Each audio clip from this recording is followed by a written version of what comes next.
الرحمن الرحيم، والصلاة والسلام على أشرف المرسلين سيدنا ونبينا محمد صلى الله عليه وسلم. ازيكم يا جماعة؟ عاملين ايه؟ جمعة مباركة علينا وعليكم. انا ما صورتلكوش يوم جمعة قبل كده عندنا، يعني احنا يوم الجمعة عندنا يوم مش عادي، يوم لازم محشي وسوق والدنيا والدين. فايه هي تيسير كانت بتصور واتضح ان الكاميرا ما كانتش شغالة يعني، فمش عارفة هي في ايه. فانا كنت بدأت قبل كده، فانا بدأت حطيت ملح وحطيت الكرنبتين الصغننين دولت علشان ايه؟ عشان اسلقهم. وقلت لها يلا تعالى نجهز مع بعض الطماطم، فلقيتها بتقولي ده التليفون ما بيسجلش. قلت لها ازاي؟ قالت لي مش عارفه. قلت لها خلاص يلا نبدا من ايه؟ من اول وجديد. فجمعه مباركه علينا وعليكم، يلا نبتدي مع بعض نعمل ايه محشي ايه النهارده. هنعمل تشكيله محشي حلوه.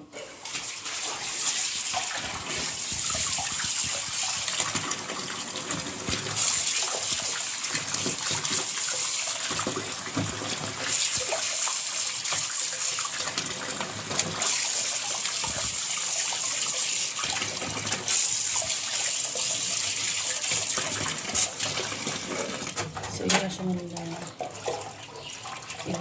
البتاع يسد الحوض.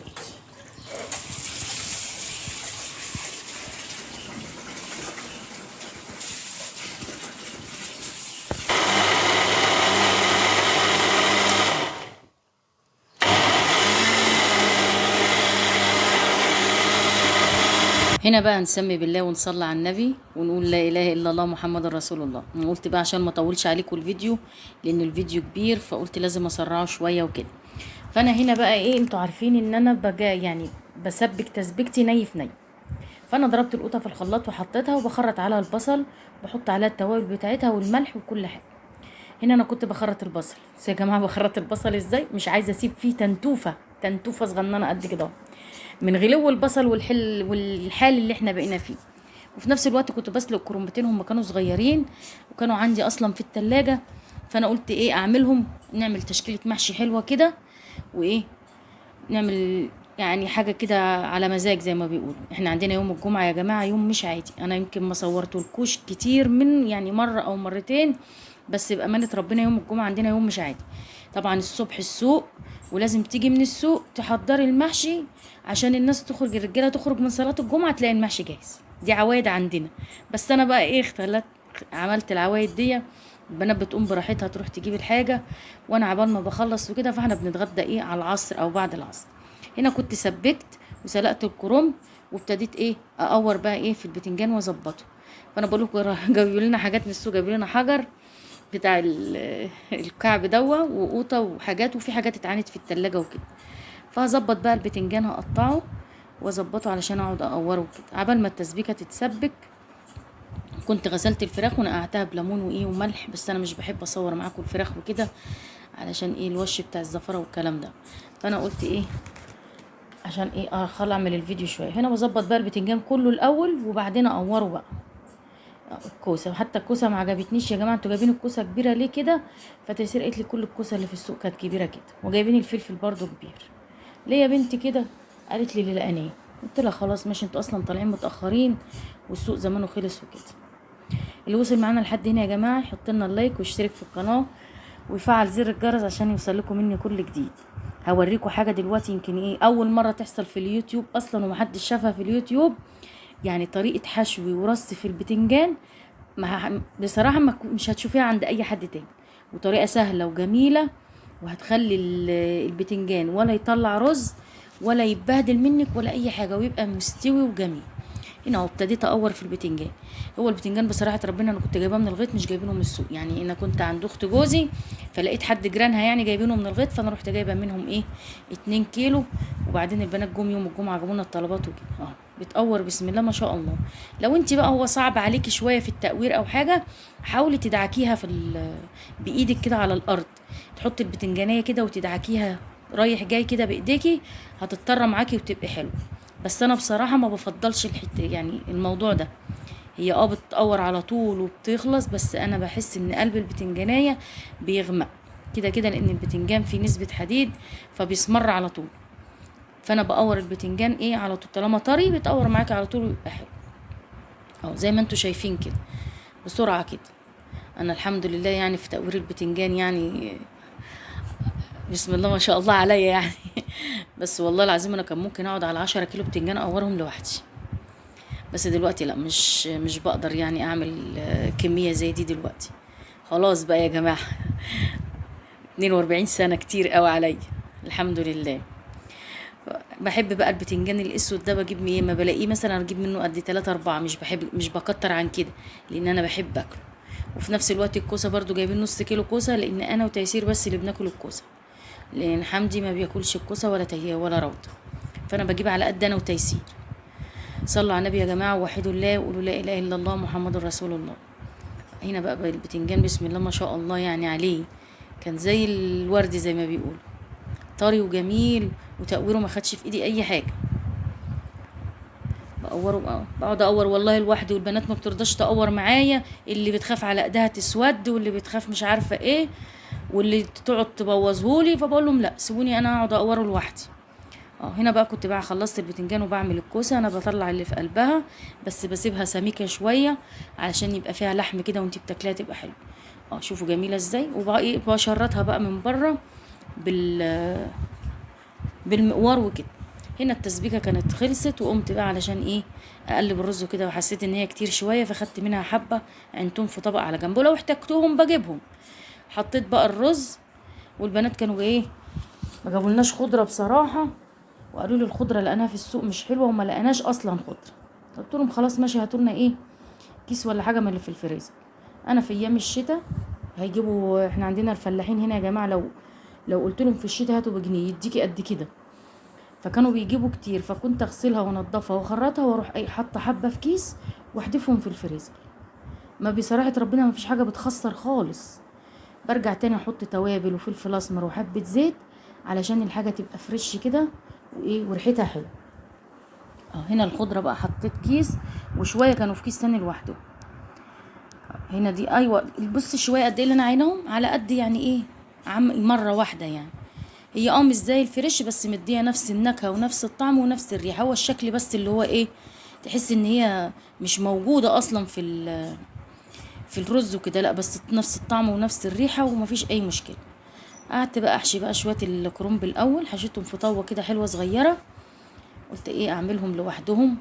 وغسلت البتنجان وحطيه يتصفى في المصفى، والكوسه والفلفل. تيسير بقى قاعده بتصورني بقى، تعالي يا بنتي احشي معايا. انا هصور، قلت لها طب صوريني شويه وتعالي احشي. تقولي طب بس ايه اعملي. اقول لها طب خلاص وقفي الكاميرا. تقولي طب انا هقوم اعمل حاجه تانية. قلت لها قومي. احشيت انا كل حاجه لوحدي يعني. صلوا على النبي يا جماعه، وحدوا الله وقولوا لا اله الا الله محمد رسول الله.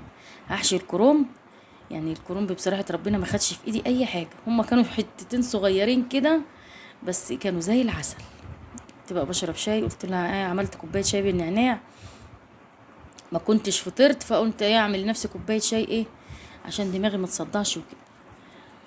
اللي وصل معانا لحد هنا يا جماعه يحط لنا اللايك ويشترك في القناه ويفعل زر الجرس عشان يوصل لكم مني كل جديد. خلصت هنا حبه الكرنب، وجيت بقى عشان ايه احشي البتنجان. فنقلت الرز في طبق عندي ستانلس كده اللي قدامي دوا، وقلت احشي بلتين. هوريكم بقى طريقتي في الحشو وطريقتي في رص البتنجان هتعجبكم، ومحدش عملها قبل كده يا جماعه ولا شفتها على اليوتيوب خالص، عشان محدش يقول ما احنا عارفين. لا انا اول مره يعني ايه اعملها معاكم، وما شفتهاش حد بيحشيها على اليوتيوب. الطماطم اليومين دول يا جماعه جميله جميله جميله، بلح وحمرة وزي العسل ورخيصه في نفس الوقت. البنات كانوا جايبين الطريه ال4 ب10، عفوا يا جماعه، وكانوا جايبين الحلوه الجامده كده ال3 ب10، جميله جدا. فاللي عايز يخزن دلوقتي طماطم يجيبه يخزن، رخيصه وحلوه. هنا بقى بصوا بحط الوسعه في الضيقه، يعني انا بجيب الواحده الواسعه على واحده يكون بوزها ضيق، فبحشيها بقى واخلي البتنجانيه النص، يعني النص بتنجانيه بحشيها رز عشان الرز بيزيد.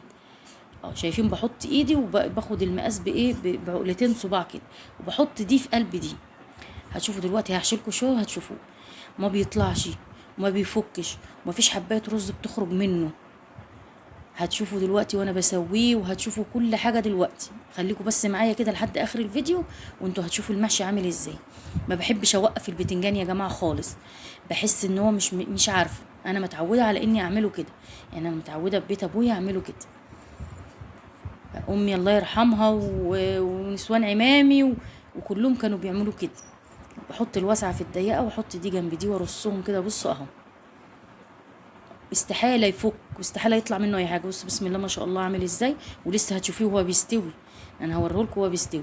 وحتى الكوسه كمان ما بيطلعش منها اي حاجه، وما بحطهاش مع حاجه، بحطها لوحدها كده. يعني انا بحط الكوسه، هتشوفوا كل حاجه دلوقتي. وبعمل الحمد لله الرز جه على قد الحاجه بالظبط، عشان انا مش بحب افوض رز للمحشي يا جماعه. هنا بقى ابتديت اقوم عشان ازود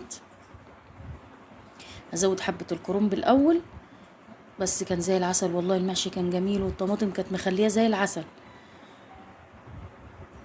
بحط بقى اول ما بهز الحله كده والاقيها خلاص هي بتلف، خلاص هي مش عايزه اي حاجه تاني. هنا بقى البتنجان بقى هزود. صلوا على النبي يا جماعه، ووحدوا الله، وقولوا لا اله الا الله محمد رسول الله. اللي وصل معانا لحد هنا يا جماعه حطوا لنا اللايك، حطوا اللايك بالله عليكم، عشان اللايك بيرفع الفيديو. والله الواحد بيتعب في الفيديوهات دي كتير، فقدروا تعب الواحد يا جماعه وحطوا اللايك. والمشاهده تكون مشاهده صادقه، زي ايه، زي اميره بنت الريف لما بتقول لي يعني. شوفي انا هنا تيسير بتقولي ده ناقص، قلت لها لا مش ناقص. الكوسه هتنزل ميه، وكل الخضار ده بينزل ميه علشان ما يبقاش ملتوت. هنا بقى قلت هلم بقى كل المواعين مطرح الاكل وكده اللي انا عملته اهو.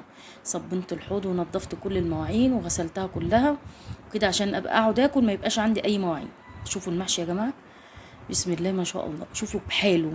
حتى الكوسه ما فيهاش اي حاجه. هنا برضو الكرنب كان بيتشرب، اول ما بيطلع بوطي عليه واسيبه مع نفسه بقى يستوي على البخار كده ويبقى زي العسل. انا مش بحب المحشي الملتوت، انا بحب المحشي المفلفل. شوفوا جميل ازاي، ولا واحده فكت، ولا واحده طلعت من واحده، ولا اي حاجه. هنا بقى قعدت اغرف. حمدي جوزي رن عليا وفاجئني، انا عايز اكل في الشغل. قلت له الحمد لله خير ربنا كتير، بس انا رحت بصراحه ربنا زودت، عملت حاجات تانية يعني جنب المحشي وكده. قلت علشان ايه، يبقى الاكل بزياده وما يبقاش ايه، ما يقضهمش وكده. فانا هنا بقى طلعت حبه كرنب، يعني حبه تشكيله محشي على بعضها في الطبق الاستانلس اللي ايه، اللي انا بطلع فيه دوت. دي عدليه يا جماعه، هي اسمها عدليه بس احنا بقول لك طبق استانلس، يعني اسمها عندنا احنا في الفلاحين عدليه. طلعت له بقى حبه بتنجان وكوسه وفلفل، وحطيت عليهم حبه كرنب كده، وعملت اكل تاني جنبهم هوريهولكم دلوقتي على الصينيه. هنا بقى اهو حط بقى حبه كرنب عليهم من فوق كده، وخليت اكل ليا انا والبنات برضو، عشان الايه اللي يكون في اي وقت يلاقي. غطيتهم وحطيت له طبعا الفراخ. عملت بقى بطاطس وعملت لسان عصفور. انا كنت احمر مكرونه بس ما لقيتش عندي بصراحه مكرونه ايه احمرها، فانا رحت عامله لسان العصفور وحطيت له كل الاكل. هنا بقى اطلع عليه انا وتيسير وروضه في ايه، في الصينيه. احنا بنحب نحط في الصينيه علشان خاطر ايه الاكل يبقى بارد وكده نعرف ناكله، ما يبقاش سخن لان كمان الجو حر. طلعت بقى بقيه الكرنب كله بقى حطيته، وحطيت حبه بتنجان وكوسه وفلفل، وبقيت ازود يعني وكده. وبسم الله ما شاء الله الاكل الحمد لله. الصينيه جايه من عند حمدي من الشغل، بصراحه ربنا ما فيهاش اي حاجه، بالف هنا وشفا للي كل. هنا خلاص اهو بقول لكم ده كان غدانا النهارده. حطيت له بقى رغيف عيش، وقلت له بقى المخلل بقى هات مخلل من اي محل جنبك وكده. فما تنسوناش في الاشتراك والتفعيل زر الجرس عشان يوصلكم مني كل جديد. اشوف وشكم على خير، واشوفكم الفيديو اللي جاي.